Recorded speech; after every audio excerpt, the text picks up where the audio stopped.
today, as we said, we're going to talk about culture and people in crypto. What's so special about crypto culture? And I would be very interested in what you have to say about the specifics about crypto culture. One of the things that really stands out to me about the crypto culture is the energy that's within the community.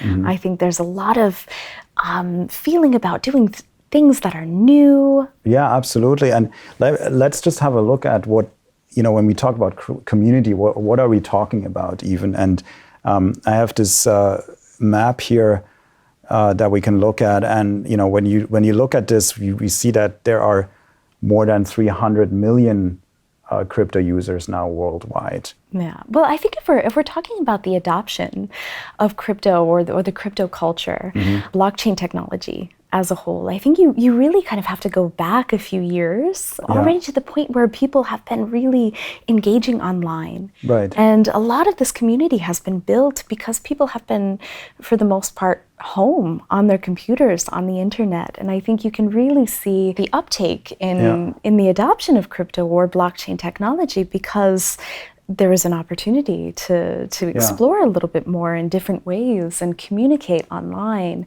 in ways that weren't necessarily as available as in the last 2 years, or like even longer in terms of the internet, sort of the web adoption, and then those channels that we have now that are specifically also talking about crypto as a general topic, but also all the subsections. So since you talk about adoption and community and groups, right? So I think it makes sense to have a look at how adoption actually looks like and how this works. So when you look at this graph here, at this curve, where do you think we are currently? What would you say in terms of these categories? I think we're really definitely into the mainstream now, and certainly in terms of communication. I think that there's a lot of conversation around crypto blockchain technology. And even I think the skeptics are kind of getting to the point where they're being converted, if you want to use that term.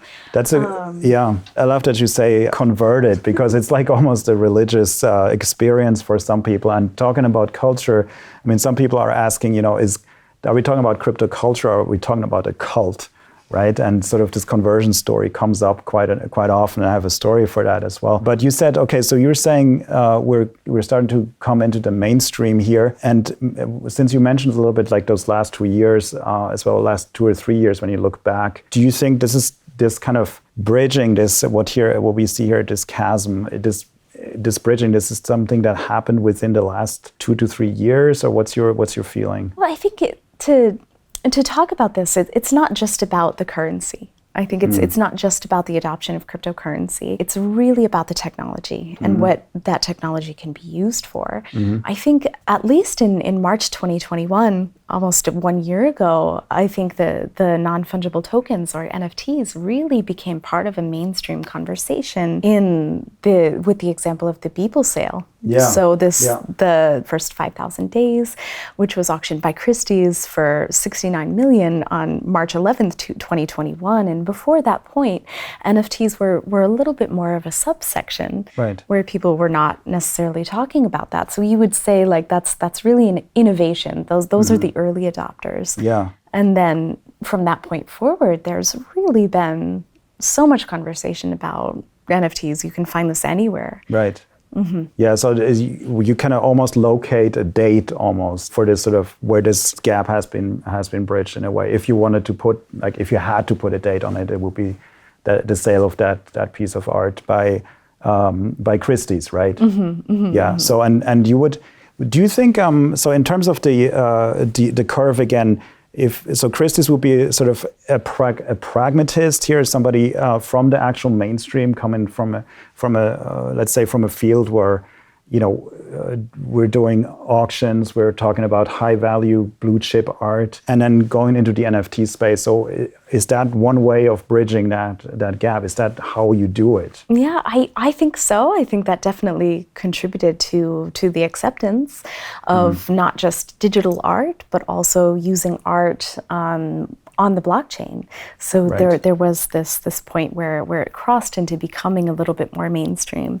Sotheby's followed with a pack sale by the artist Pack afterwards in the same month, a few weeks later, and I think the signal from these major players in the art market really, I mean, that was a shift. We have other examples, right? Logistics, supply chain, where this is very, very a big use case already, where we'd say we're much more in the pragmatist, conservative space already, but we have others as well. Well, I think the sports, Yeah. moving like sports into the metaverse, for example, Right. has really transformed gameplay. I think Yeah. that's something that's really interesting. Absolutely. Play-to-earn games have really transformed the whole segment, and sports as well, like you said, like esports have been a thing before, but now we're talking about this marriage of esports on one side and crypto on the other side, gameplay coming in. And so we have this conversion in this Web3 environment where all these things come together. And the astonishing thing, I think, that many, and this is sort of my observation, I wonder if you share that, is the velocity, the speed with which this just happens, right? So like 2 years ago, Yeah. play-to-earn games weren't a thing. Yeah, and I think again that really stems from the fact that so many people were working from home in the past 2 years, really spending a lot more time online and understanding the technologies a little bit more about. Yeah. And also, I think it has a lot to do about building that community when live communities were not necessarily so accessible. Yeah. So if you look a year ago, if you were on Clubhouse, for example, Right. there was true, yeah. constant talk about NFTs, about music, about art, and that really brought a lot of people together. And Yeah. communities are built because of shared interests. Yeah, and it kickstarted new communities, right? I mean, now Absolutely. we have upcoming, where we're part of this actually, upcoming at the Venice Biennale, we have an NFT exhibition, right? That's curated, that's part of the actual official catalog, which we're doing with an organization that's a DAO, right? It's like a decentralized autonomous organization. So this culture shift kind of happens, and it's now a reality also in sort of the legacy.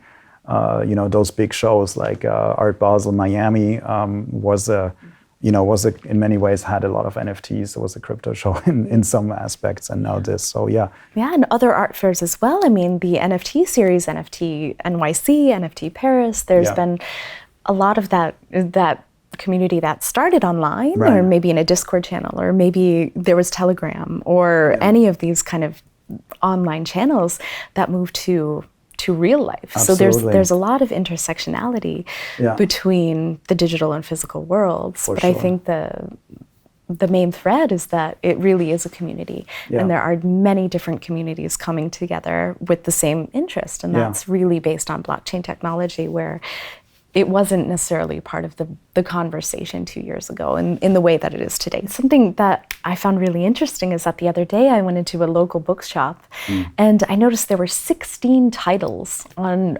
Bitcoin, on blockchain, on Yeah. crypto, and it was arranged in this way, bookstores have so these the current, arrangements. like a display kind of. Absolutely. And I think last year, even around this time last year, you would be really hard pressed to find that kind of information. Absolutely. And that's something that's really a benefit of having this mass adoption, or having people accept it a little Yeah. bit more, is that the resources are, Right. there's enormous amount of resources online that you can get. People can learn very easily. Yeah.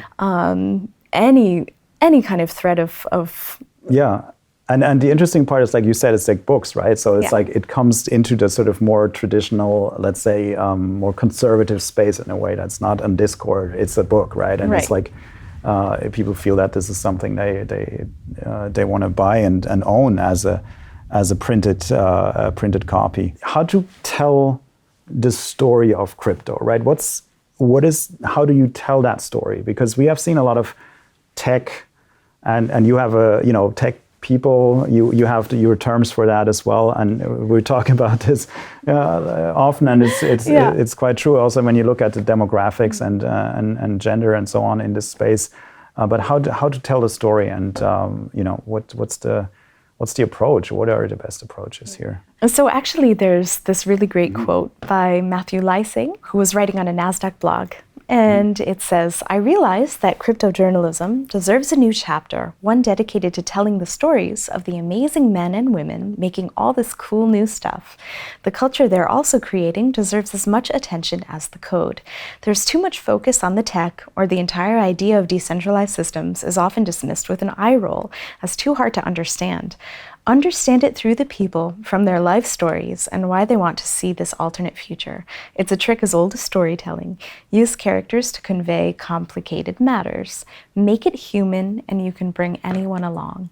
Yeah, no, this is great. I mean, and that's really what we want to achieve with this new format as well, right? We want to tell the stories of people who are in that space and who can bring their own energy to it and their own story, their own experience, and that's why we were going to have people on our calls, on the show, talking about what they have experienced. So, how to tell the story of crypto is, I think, it's part of how this goes into culture. So, this is also a contribution to cultural adoption and discussing what's going on there. Well, I think bringing people together is certainly very future facing. I think that's really is the future of coming together. Yeah. I know there's a lot said about DAOs. Are they really decentralized? Is that really something that? Yeah. Does it actually play out in reality? Yeah, does it? And I mean, that's still up for discussion, but I think it's definitely a move in the right direction. I think the idea of having either a decentralized marketplace or something that is decentralized on the internet or on the it allows access to many different types of people, types of communities, and that's one of the sort of cultural cornerstones, I guess, of the crypto world in a way, right? And obviously, what we're talking about here is this kind of trade-off between, I guess, convenience on one side and adoption, which almost automatically ruins some of the, if I'm going to be a little bit controversial, but it kind of ruins some of the original aesthetics or the original ethos of the space, because obviously, once you start having a website like OpenSea or something similar, where you actually centralize a lot of the transactions, you are making it more accessible, more convenient, more adoptable. But on the other side, of course, you're kind of moving away a little bit from that decentralized ethos. That's really a topic for a whole episode, I think, is really talking about that. We've been talking about culture, groups, communities, adoption, and we want to talk about women in crypto, right? So people in crypto, women in crypto, a topic that's sometimes controversial, where we're looking at the numbers. We saw 21% ownership in crypto in very general terms, so that doesn't really break it down into the individual pieces. But what's your take there, and where are we with the discussion? Yeah, I think it's definitely growing. I think the community of women in crypto or in the space is definitely growing. It's becoming a little bit more mainstream. Again, we're talking about these cycles. It's still not equal to that of the male participation, I think. But one piece of that is that the more available education becomes, the more people will be able to adopt. So I definitely think that there will be a shift where more women will be involved with, especially the creative pieces of creating NFTs or being part of, bringing their art to the crypto space. And this is something that's really interesting. If you look at in recent history, is in November 2021, there was an article put out by Bloomberg that over the last 21 months, so going backwards a little bit, female artists accounted for just 5% of NFT art sales, and now it's hovering around 16%. So it's definitely increasing. There's an article just this month put out by the art newspaper, which is titled "Men Still Own the World and It's Not Cute." It's kind of addressing this idea of the global NFT market is pale, male, and stale. Great. But I do think things are changing, and I think that women should be encouraged, or everyone should be encouraged to engage with this technology, because it's really interesting. There's a lot of potential and possibility there. So would you say it's also like maybe an alternative route or something that, like we talked about access, we talked about controlling, having centralized control, like top down. Do you think it might also be an opportunity for women and other people who are underrepresented in this space to also say like, hey, no, we can claim our space there? Absolutely. I think part of the beauty of technology is that it's not necessarily gender specific. So you don't really have to be on any side of the spectrum to engage in it. Right. And I think people are the more education people are having around the technology, the more people are encouraged, I think, to engage with the technology, the more mainstream it is. I think that we're going to see a lot more adoption on every kind of side of the scale. So I think that's very exciting. Do we have, I see another figure here, I don't know if you have a comment on this, the report. So we're talking about, this report talks about the International Women's Day digital art platform. Agora is launching its own NFT marketplace, offering users a chance to buy digital pieces from #WeTheWomen. And the report also identifies that 29% of those producing digital art are female, with NFTs considered a subsection of this genre. So so this is a report put out by Artfacts, just identifying 29% of those producing digital art are female. And as we've just said, NFTs are really a subset of that. So I think the more digital art goes into the space, but there's also physical art. I mean, NFTs do not necessarily just have to be digital art. And I think that's something that as the mainstream kind of adopts to this idea of how can the technology serve you, or how can you interact with this technology beyond that of just maybe digital art, then I think we're going to be seeing a lot more equality, because technology doesn't matter where you are on the gender spectrum if you're using any kind of technology, and that's the freedom of it as well. So bringing people back into the space is really about stories, and I think you'll have to tell your story as well in one of our episodes. I think we're going to do female entrepreneur episode on really the stories of people, women who are working in that space and who are innovating and bring their own vision to the space. Okay, any conclusions? What do we want to bring as a conclusion? Well, I think if we're talking about humanity, I think that we really can continue talking about community. I think having this theme of really how are communities built, how do they change, how do they shift, how do they grow, that's true for so many. Where technology intersects with societies, I guess, and how does that borderline look like, and how does it develop? And I think the dynamics that we're seeing here are quite extraordinary in terms of the velocity, and part of our conversation is going to be around that topic. And we have a couple of good episodes, I think, coming up. One of them we mentioned is art, female entrepreneurship in crypto.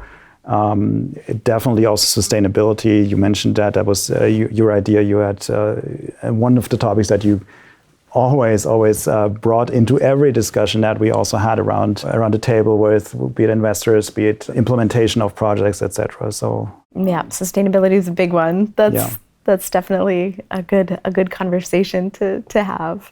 Great. Always. Thank you. Well, thank you.